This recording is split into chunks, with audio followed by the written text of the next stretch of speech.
Hey guys, I'm back, and yeah, I'm making you guys another video, that being my top 5 favorite archetypes, Yu-Gi-Oh! Archetypes, and now for the ground rules is that I would have to be playing these decks, or liking these archetypes for like a good long while, since like their release, or some odd long time. So yeah, this is my top 5 favorite archetypes of all time.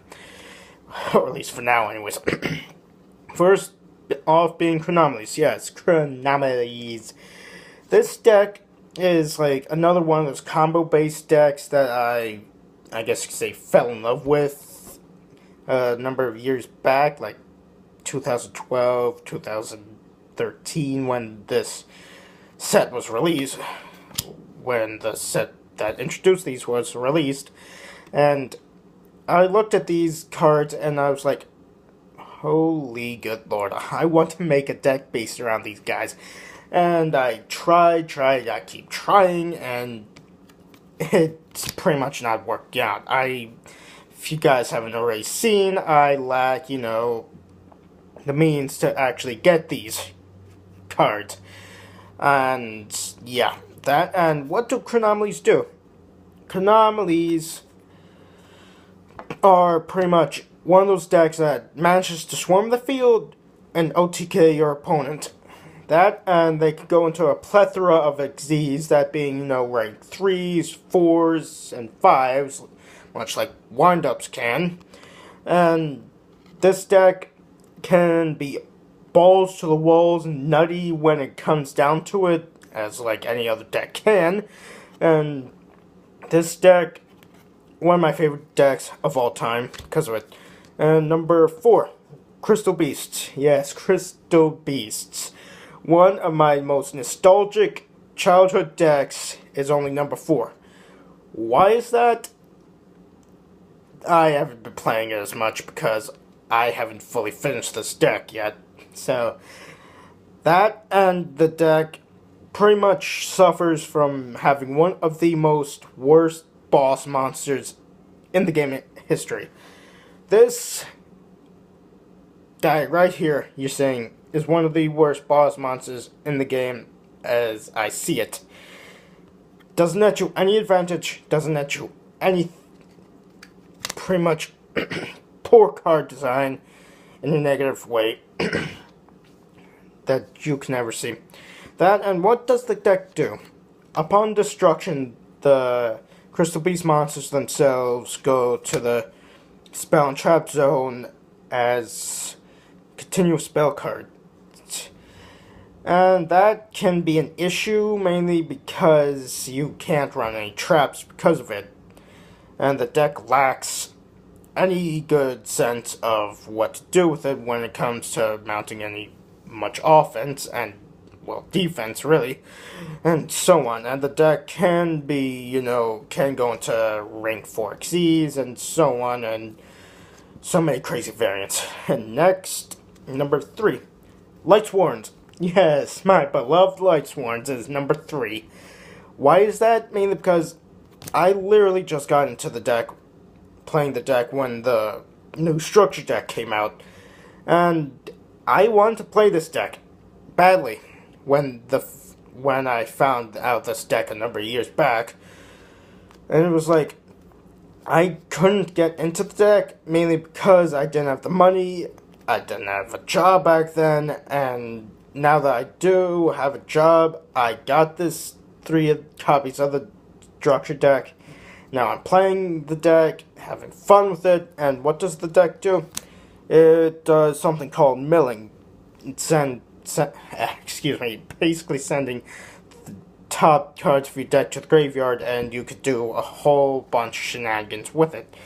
OTKing your opponent through XZs, Synchros, and these guys, and this guy. So, and yes, you could go into XZs with Lightsworns too, you guys. So, yeah. And number 2, might come as a shock, the deck that I've become synonymous with, Gem Knights. Yes, why Gem Knights is number 1 is a number one. It's anyways. Look, Gem Knights is one of those decks that I saw back when Photon Shockwave was released back in like 2012, 2011. And I saw the first few cards, Gem Turtle, Gem Knight, and Emerald.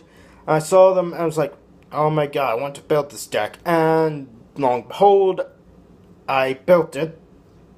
Nowhere near completion, obviously, even 3-4 years afterwards. Gem Knights is one of those decks that is competitive and is a fusion spam deck, yes. It's one of those few fusion spammy decks that is, competitive.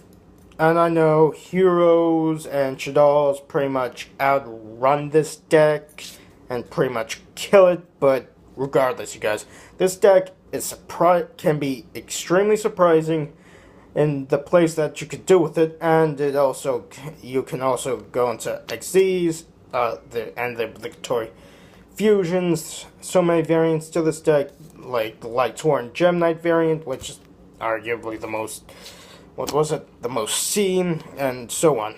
And number one, Gladiator Beasts. Yes, people. Excuse me. The Glad Beasts is my favorite archetype of all time. Why? It has the best. It's pretty much the best toolbox in the game. That, and before I built Gem Knights, I was using Glads, you guys. And I wasn't in the competitive scene back when Glads were big, and afterwards. And in fact, I'm still a very casual player. And with that being said, Glads is, I guess, one of those decks that have become synonymous with casual players nowadays. Even with, even with the most, competitive builds, this deck is still casual as hell. And what does this deck do? It pretty much, every time the monsters attack and survive, they go back to the deck, tag in, and send in another Glad Beast monster tag out onto the field, and they get effects that way. And back in like 2007, when the game was slower, this deck was pretty much tier 0, winning back-to-back major competitive events, and so on.